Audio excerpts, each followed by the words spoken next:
अरे दादाजी, आप इतनी सुबह सुबह ये घर के बाहर क्यों बैठे हो?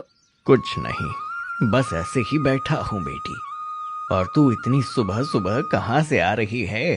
दादाजी, मैं पानी भरकर कुएं की ओर से आ रही हूँ। ठीक है दादाजी, अब आप थोड़ी देर यहीं बैठकर इंतजार कीजिए। मैं अभी जंगल से लकड़ियाँ काट कर आती हूँ, फिर मैं तुम्हें खाना बना कर दे दूंगी। अच्छा बेटी, तू सारा दिन भर काम ही करती रहती है, तू कभी थकती नहीं है क्या? अरे दादाजी, इसमें थकना क्या है? ये तो मेरा काम है। और कोई भला अपने बूढ़े दादा की सेवा करने से कभी थकता है क्या? आप यहीं बैठिए, मैं अभी लकड़ियाँ काट कर आती हूँ। बेटी तू रहने दे, तू अंदर जाकर कुछ देर आराम कर, मैं लकड़ियां काट कर आता हूँ। तू वैसे भी दिन भर काम करती रहती है, थोड़ी देर आराम कर। अरे नहीं नहीं दादाजी, पहले ही आपकी तबीयत खराब रहती है और ऊपर से आप लकड़ियाँ काटने इस जंगल में जाओगे? नहीं, आप तो यहाँ बैठिए, मैं जाकर आती हूँ ना। अरे बेटी, मुझे तुझे देखकर बड़ी ही दया आती है, पता नहीं तेरा क्या होगा बेटी। दादाजी, आप फिर से शुरू हो गए। आपको मेरी कितनी चिंता रहती है। आप मेरी चिंता मत किया करो। अरे बेटी, तेरी चिंता करने वाला मेरे अलावा अब इस दुनिया में है ही कौन? तेरे माता पिता तुझे बचपन में ही इस दुनिया में अकेला छोड़ गए बेटी। छोटी सी उम्र से ही मैंने तुझे इसी झोपड़ी में रहकर पाला है, और अब मेरा भी समय धीरे धीरे नजदीक आता जा रहा है। मेरा शरीर भी अब धीरे धीरे मेरा साथ छोड़ रहा है बेटी। अगर मुझे कुछ हो गया तो फिर तेरा क्या होगा बेटी? अरे दादाजी, आप भी ना, तुम्हें कुछ नहीं होगा।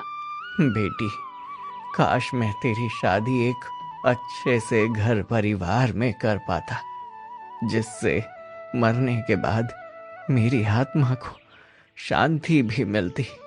दादाजी, अब बस भी करिए। ज्यादा दुखी होने के कारण आपकी तबीयत और ज्यादा बिगड़ सकती है।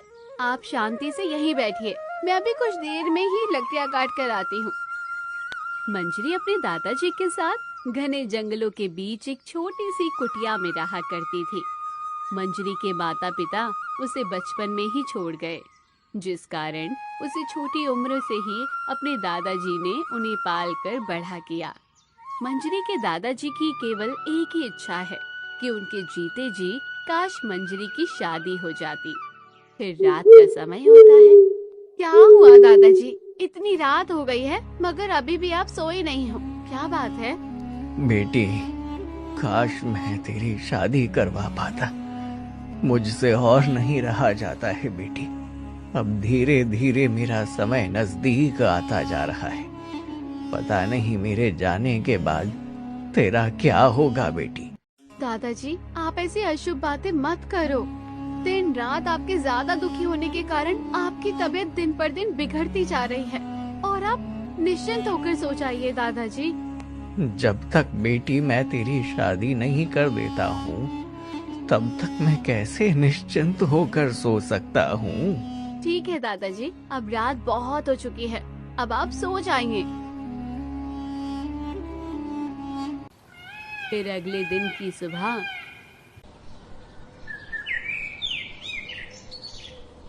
अरे, आज इतनी सुबह हो गई मगर अभी तक दादाजी नहीं उठे। वो कल देर रात तक तो जगे थे। अच्छा, इसलिए आज उन्हें उठने में देरी हो गई है। अभी मैं उन्हें जगा कर लाती हूँ।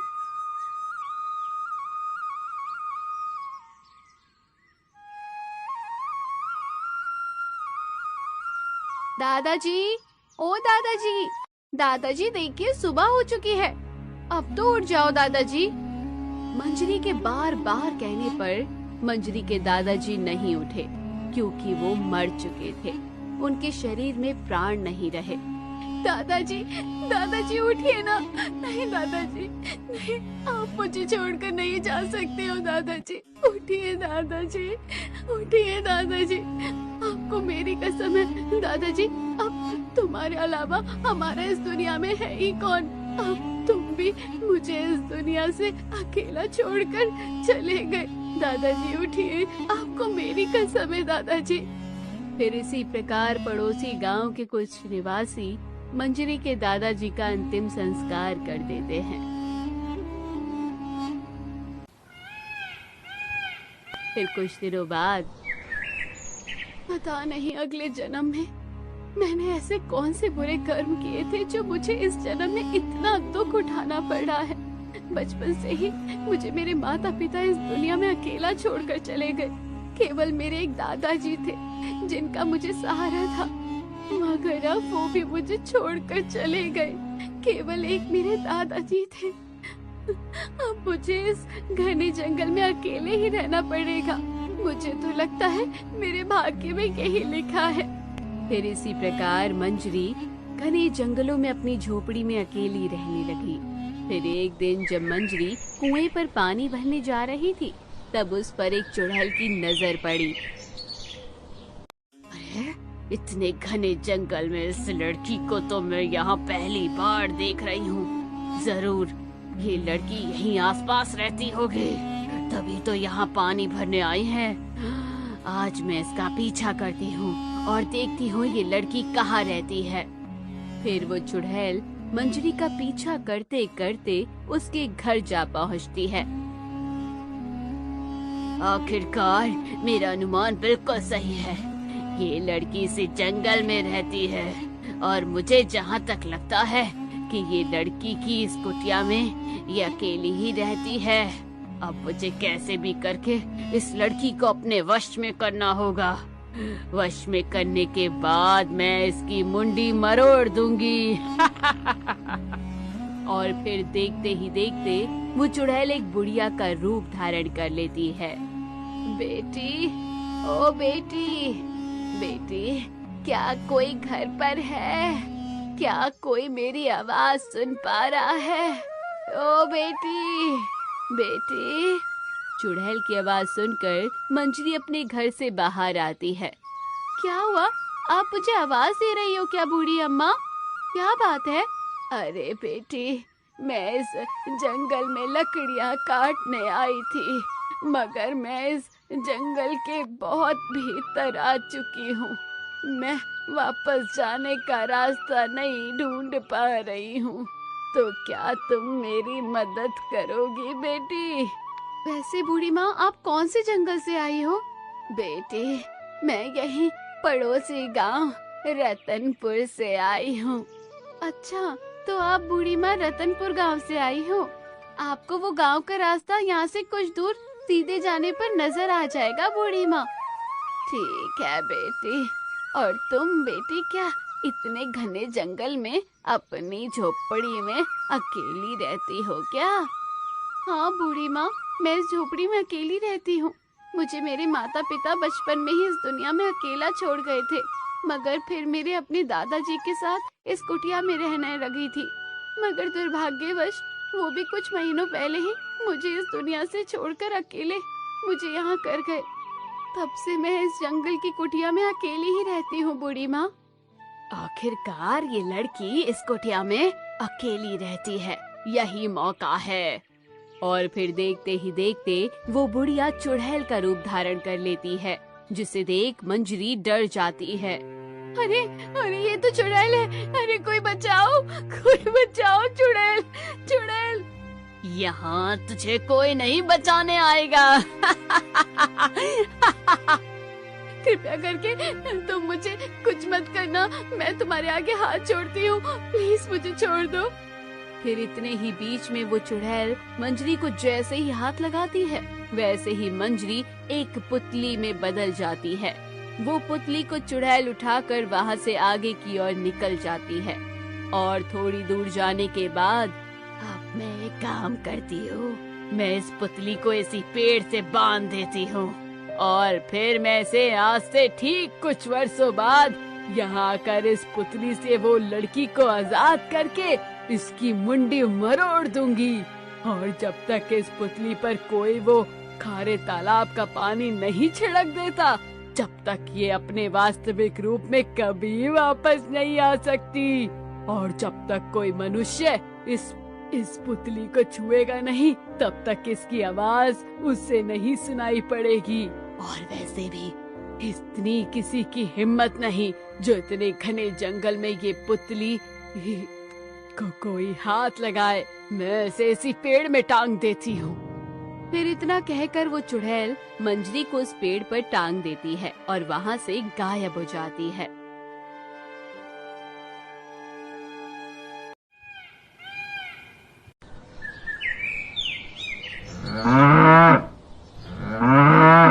बहू, ओ बहू, अभी तक तुम में से किसी ने गंगा को घास नहीं डाली। देखो भूख के मारे कैसे चिल्ला रही है। अरे तुम्हारे पिताजी को तो सुबह सुबह मेरे नाम रटने की आदत हो गई है। सुबह हुई नहीं कि बहू बहू करने लग जाते हैं। पता नहीं तुम्हारे पिताजी से कब हमारा पीछा छूटेगा। बहू, ओ बहू। आ रही हूँ। क्या हुआ? क्यों बहू बहू कहकर चिल्ला रहे हो? सुबह सुबह भी शांति नहीं रहती है क्या? अरे बहू, तुम सब दिन भर करते क्या हो? देखो अभी तक हमारी गंगा भूखी, वो बेचारी भूख के कारण चिल्ला रही है। अभी तक तुमने इसे घास क्यों नहीं डाली? अरे जब इतनी गंगा की फिक्र है तो तुम ही घास क्यों नहीं डाल देते हो? अरे बहू, अगर मेरे शरीर में शक्ति होती तो मैं तुमसे कभी भी नहीं कहता। अब मैं बूढ़ा हो गया हूँ। धीरे धीरे मेरा शरीर मेरा साथ छोड़ रहा है। खुद बूढ़े हो गए हो तो इसमें हम क्या करें? तुम हमें इतना परेशान क्यों करते हो? अरे बहू, मैंने तुमसे केवल इतना कहा कि तुम गंगा को घास डाल दो। तुम इसमें मुझे इतनी बातें क्यों सुना रही हो? और हरी कहाँ है? वो अभी सो रहे हैं। क्या इतनी देर तक सो रहा है? क्या हुआ पिताजी, तुम सुबह सुबह सुशीला पर गुस्सा क्यों कर रहे हो? अरे बेटा, मैं कहाँ गुस्सा हो रहा हूँ। मैं तो बहू से केवल इतना कह रहा हूँ कि गंगा को घास डाल दे। वो बातें कर रही है। वो बातें कर ही रहे होते हैं तब वहाँ हरिया बाबा का छोटा बेटा रामू आता है। अरे पिताजी, आप ये बाहर क्यों बैठे हो? अरे बेटा, तू इतनी सुबह सुबह कहाँ गया था? अरे पिताजी, मैं गंगा के लिए खेत से घास लाने गया था। अरे अरे, तुम्हें बिल्कुल भी शर्म नहीं आती है क्या?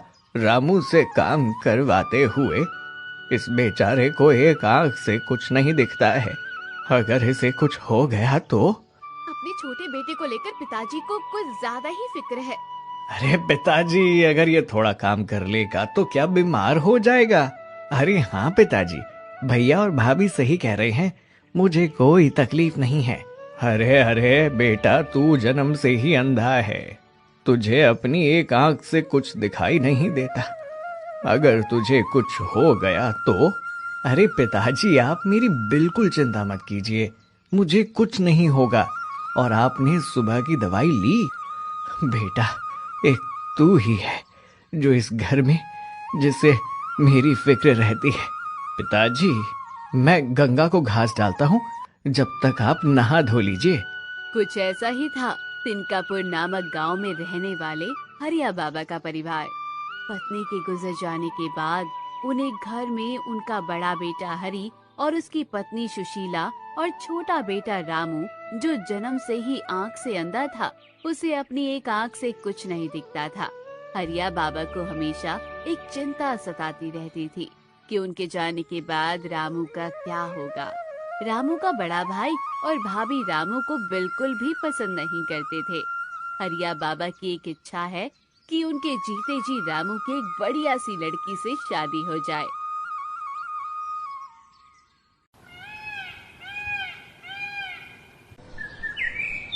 फिर एक दिन हरिया बाबा रघुनाथ के घर जाते हैं। ओ हरिया बाबा, आज मेरे घर की ओर कैसे आना हुआ? रघुनाथ, मैं तुम्हारे पास मेरे बेटे रामू के विवाह के सिलसिले में बात करने आया हूँ।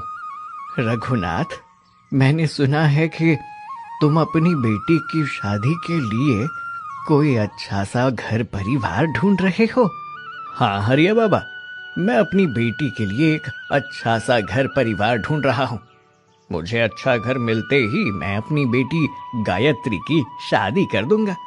रघुनाथ, तो मैं ये कह रहा था क्यों ना हम अपनी बरसों पुरानी दोस्ती को रिश्तेदारी में बदल लें? मैं कुछ समझा नहीं हरिया बाबा। अरे रघुनाथ, तुम अपनी बेटी के लिए कोई बढ़िया सा लड़का ढूंढ रहे हो और मैं अपनी बेटी के लिए कोई बढ़िया सी लड़की ढूंढ रहा हूँ। क्यों ना तुम अपनी बेटी की शादी मेरे बेटे रामू से कर दो? क्या रे हरिया बाबा, ये आप क्या कर रहे हो? कहाँ मेरी बेटी रूपवान और कहाँ आपका वो काना बेटा? रघुनाथ, ऐसा मत बोलो। मेरा बेटा है वो। मेरे बेटे में क्या कमी है? क्या कमी है? अरे उसकी कमी पूरा गांव जानता है। वो जन्म से ही काना है।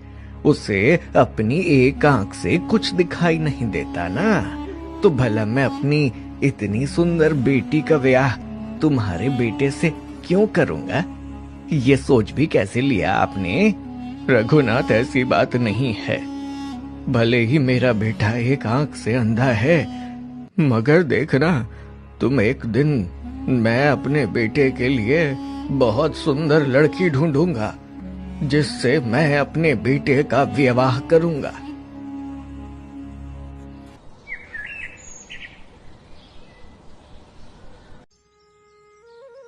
अरे पिताजी, मैं आज सुबह से देख रहा हूँ, आप इतने दुखी क्यों लग रहे हो? आपको कुछ तकलीफ तो नहीं हो रही है ना? रामू बेटा, मैं केवल इतना चाहता हूँ कि मेरे जीते जी तेरी शादी हो जाए। बेटा, तेरा भी घर परिवार बस जाए। अगर मुझे कुछ हो गया तो पता नहीं तेरा क्या होगा बेटा। अरे पिताजी, आपको मेरी इतनी चिंता रहती है? बेटा, हरि और सुशीला का व्यवहार तेरे प्रति देखकर मुझे बड़ा ही दुख होता है। अगर मुझे कुछ हो गया तो वो तुझे 2 समय का खाना भी नहीं देंगे बेटा। अरे पिताजी, आप ये बात छोड़िए और अब आप आराम करिए। मैं खेतों की ओर जाता हूँ। फिर इतना कहकर रामू वहां से चला जाता है। फिर रात के समय क्या हुआ भाग्यवान, आज इतनी खुश क्यों लग रही हो? अरे, आज जब वो तुम्हारा काना भाई और पिताजी बातें कर रहे थे ना, तो मैंने उनकी बातें चुपके से सुन ली। वो दोनों क्या बात कर रहे थे भाग्यवान? अरे, पिताजी कह रहे थे कि अरे रामू, मेरे जाने के बाद तेरा क्या होगा बेटा? मुझे हरि और सुशीला का व्यवहार देखकर बड़ा ही दुख होता है। और यही नहीं, आज तो पिताजी रामू के लिए रिश्ता भी देखने गए थे। अच्छा, तो वो काड़े के लिए कोई लड़की नहीं मिली क्या? अरे, वो काणे से पता नहीं कौन सी लड़की विवाह करने के लिए तैयार होगी। तुम देखना, हमेशा ही कुंवारा ही रहेगा तुम्हारा भाई। मुझे तो केवल उस दिन का इंतजार है जब पिताजी गुजर जाए और पिताजी के जाने के बाद तुम्हारे छोटे भाई को हम अपने घर का नौकर बनाकर रखेंगे। तुमने सही कहा भाग्यवान। रामू से कोई भी लड़की विवाह करने के लिए तैयार नहीं होगी। और वैसे भी हमने चालाकी से पिताजी से सारी जमीन संपत्ति हमारे नाम करवा ली है।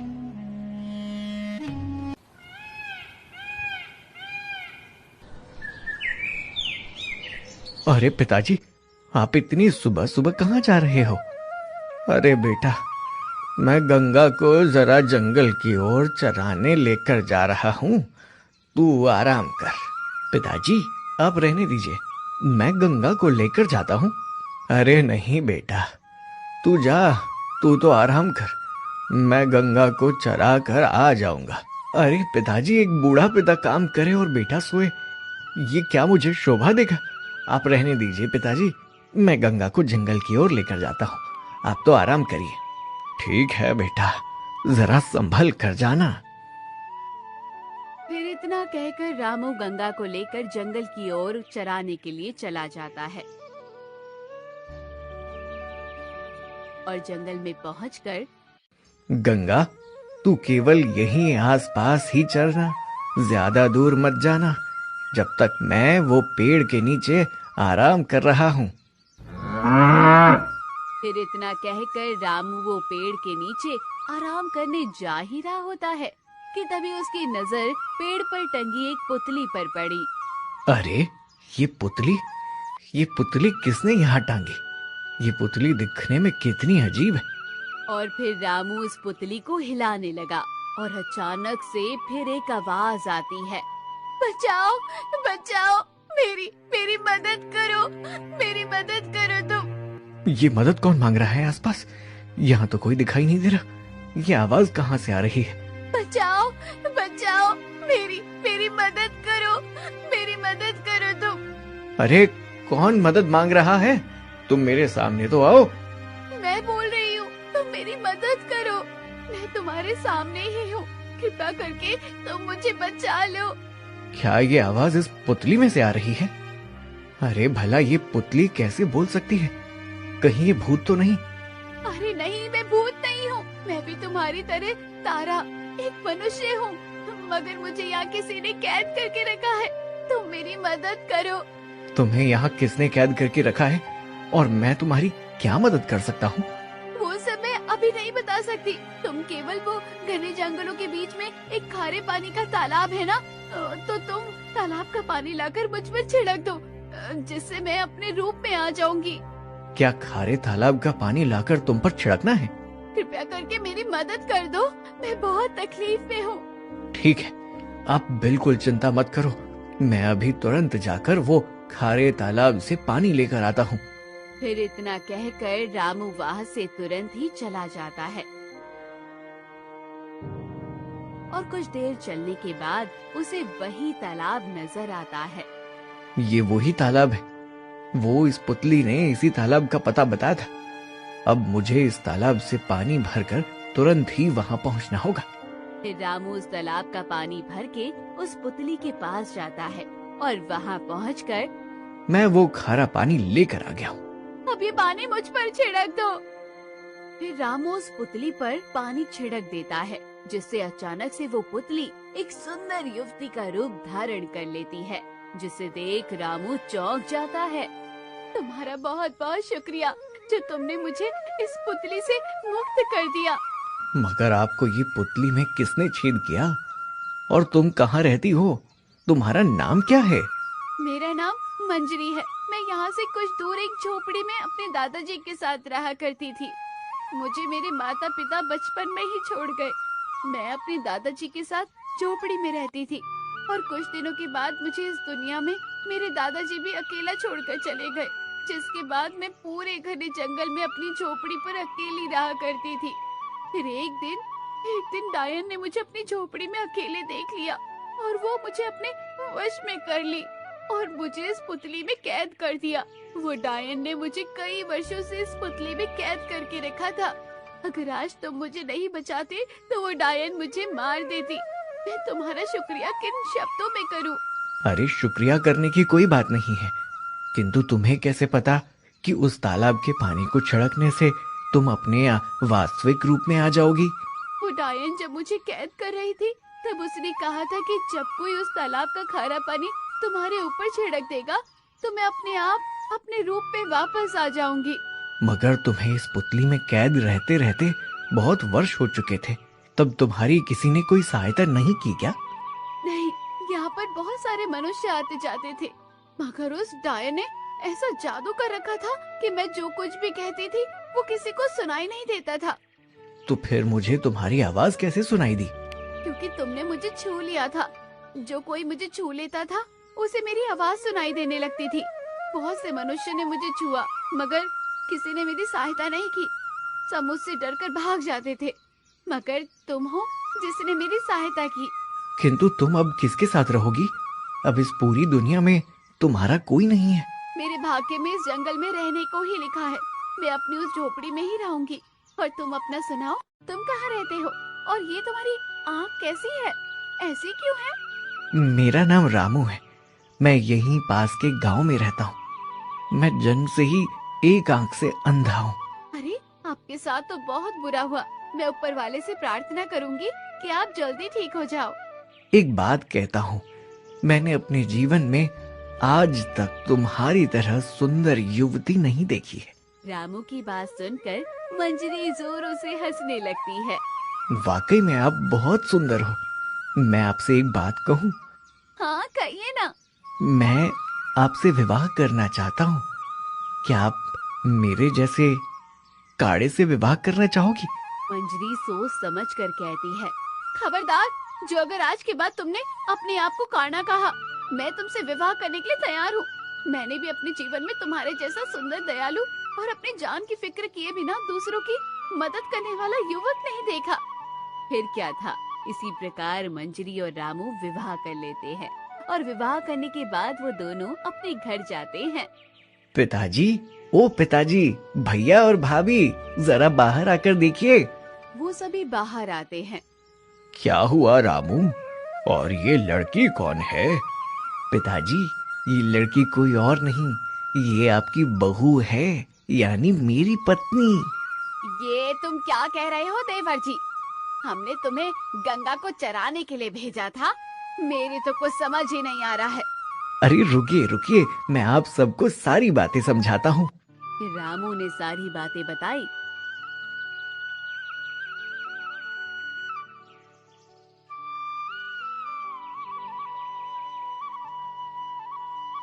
जिसे सुनने के बाद बेटा रामू और बहू, तुम दोनों की जोड़ी तो बड़ी ही प्यारी लग रही है। तुम दोनों को किसी की नजर ना लगे। अरे बड़ी बहू, खड़े खड़े क्या देख रही हो? जाओ घर में तैयारी करो, हमारे घर में हमारी छोटी बहू आई है। खबरदार, अगर गलती से भी इस घर में अपना पैर रखा तो। भाभी, आप ये क्या कह रही हो? मैं सही कह रही हूँ। पता नहीं आपने ये किस चुड़ैल से शादी कर ली है। ना इसके माता पिता का पता है और ना इसके खानदान का। बहू, जबान संभाल कर बात करो। ये इस घर की बहू है, और भला ये इस घर में क्यों नहीं आएगी? इस घर में जितना तुम दोनों का अधिकार है, उतना ही इन दोनों का भी अधिकार है। पिताजी, मुझे लगता है आप वो बात भूल रहे हो। कौन सी बात? जब आपकी तबीयत बहुत ज्यादा बिगड़ गई थी। बेटा, अब मेरे दिन नजदीक आते जा रहे हैं। मेरे जाने के बाद तुम दोनों मिलकर रहना। आप चिंता मत कीजिए पिताजी। बेटा, अपनी जो कुछ भी जमीन संपत्ति है, वो तुम दोनों भाई। अरे पिताजी, आप सारी जमीन मेरे नाम ही कर दीजिए। रामू को मैं उसकी जमीन का हिस्सा बाद में समझा दूंगा। ठीक है बेटा, ठीक है। कुछ याद आया पिताजी? तुमने खुद ही ने सारी जमीन संपत्ति मेरे नाम करी है। हरी, तू ये सही नहीं कर रहा है बेटा। तुझ पर मैंने भरोसा करके सारी जमीन संपत्ति तेरे नाम की है। पिताजी, न जाने आपने रामू के इलाज में हमारी आधी से ज्यादा संपत्ति बेच दी। इसी प्रकार रामू का हिस्सा उसे मिल चुका है। मगर रहने दीजिए, हम यहाँ से चलते हैं। बेटा रामू, मैं भी तेरे साथ चलूंगा। आज के बाद इस घर में एक पल भी नहीं रहना चाहता हूँ। हाँ हाँ, जाइए। वैसे भी तुम्हें रोका भी किसने है? भैया, पिताजी को तो आपके पास रहने दो। नहीं, अगर ये यहाँ मुझे रुकने को कहेगा तो भी मैं यहाँ नहीं रुकूंगा। भैया, मुझे कुछ नहीं चाहिए, ये सब कुछ आप ही रख लो। मुझे केवल गंगा को दे दो। पिताजी ने गंगा को छोटी से ही पाला है। अगर पिताजी के साथ रहेगी तो पिताजी को बहुत अच्छा लगेगा। हाँ हाँ, तुम भी इसे अपने साथ ले जाओ। वैसे भी अब तुम सबके जाने के बाद इसकी देखरेख करेगा भी कौन? फिर इतना कहकर वो सभी वहाँ से चले जाते हैं। अरे ये तो वही हुआ, एक तीर से दो निशाने। तुम्हारा भाई तो अपने साथ साथ पिताजी को भी ले गया और हमारा पिताजी से भी छुटकारा हो गया। तुमने सही कहा भाग्यवान। और देखते हैं अभी ये सब जाते कहाँ हैं। और इधर वो तीनों एक पेड़ के नीचे बैठ जाते हैं। मंजरी, मुझे क्षमा करना। मैंने तो सोचा कि तुमसे विवाह करने के बाद मैं तुम्हें एक अच्छा जीवन दे पाऊंगा, किंतु अरे नहीं नहीं, इसमें तुम्हारी कोई गलती नहीं है और तुमने तो मेरे लिए अच्छा ही सोचा था, किंतु मेरे भाग्य में सुख लिखा ही नहीं और मेरे कारण तुम्हें और तुम्हारे पिताजी को घर से बेघर होना पड़ा। अरे नहीं भाग्यवान, इसमें तुम्हारी कोई गलती नहीं है। बेटा, मुझे माफ करना। आज मेरी गलती के कारण तुम दोनों को घर से बेघर होना पड़ा। अरे नहीं पिताजी, आप हमसे माफी क्यों मांग रहे हो? मगर पिताजी, मुझे समझ नहीं आ रहा है, अब हम तीनों कहाँ जाएंगे? और अब तो हमारे साथ हमारी गंगा भी है। अरे आप दोनों बिल्कुल चिंता मत करो, हम तीनों और गंगा मेरे घर जाएंगे। तुम्हारे घर? हाँ, मेरे घर में। तुमसे कहा था ना कि मेरी इसी जंगल में एक झोपड़ी है, हम तीनों और गंगा वहीं चलते हैं, हम वहीं रहेंगे। रामू बहुत सही कह रही है, इसे हमें इसकी बात मानकर इसी के घर की ओर जाना चाहिए। ठीक है पिताजी। फिर इतना कहकर वो सभी मंजरी की झोपड़ी की ओर जाने लगे और वो सभी वहाँ पहुँचकर ये है हमारी कुटिया। इसी कुटिया में मैं और हमारे दादाजी रहा करते थे। पिताजी, आज से हम सभी इसी कुटिया में रहेंगे। अब आप चिंता मत करिए, चिंता करने की वैसे कोई बात नहीं है। भाग्यवान, हमें रहने के लिए छत तो मिल गई है, मगर हम खाएंगे क्या? हमारे पास तो अब कुछ रोजगार भी नहीं है। अरे बेटा और बेटी, तुम दोनों बिल्कुल चिंता मत करो। तुम कल सुबह जंगल से बांस काट कर लाना और हम उस बांस से टोकनियां बनाएंगे। मुझे बांस की टोकनियां बनाना बहुत अच्छे से आता है। मैं तुम्हें टोकनियां बनाकर दूंगा, जिसे तुम शहर जाकर बेचना। पिताजी, आप बिल्कुल सही कह रहे हैं, हम कल से ठीक ऐसा ही करेंगे। ठीक है पिताजी, कल से हम ऐसा ही करेंगे। फिर अगले दिन की सुबह मंजरी और रामू सुबह जल्दी उठकर जंगल से बांस काटकर हरिया बाबा को देने लगे, जिससे हरिया बाबा टोकरियां बनाने लगे और उन टोकरियों को रामू और मंजरी बाजार में जाकर बेचने लगे, जिससे उनकी अच्छी खासी आमदनी होने लगी। पिताजी, आप जो हमें टोकरियां बनाकर देते हो ना, वो बाजार में बहुत जल्दी बिक जाती है और हमें अच्छा खासा मुनाफा भी होने लगा है। ये तो बड़ी खुशी की बात है। और फिर इसी प्रकार से वो सभी खुश रहने लगे। फिर एक दिन जब रामू और मंजरी टोकरियां बेचकर बाजार से घर वापस लौट रहे थे कि तभी। अरे पिताजी, आप ये घर के बाहर क्यों खड़े हो? अरे बेटा, अभी तक अपनी गंगा घर वापस नहीं आई, पता नहीं कहाँ रह गई। पिताजी, आप बिल्कुल चिंता मत करो, मैं अभी गंगा को ढूंढ कर लेकर आता हूँ।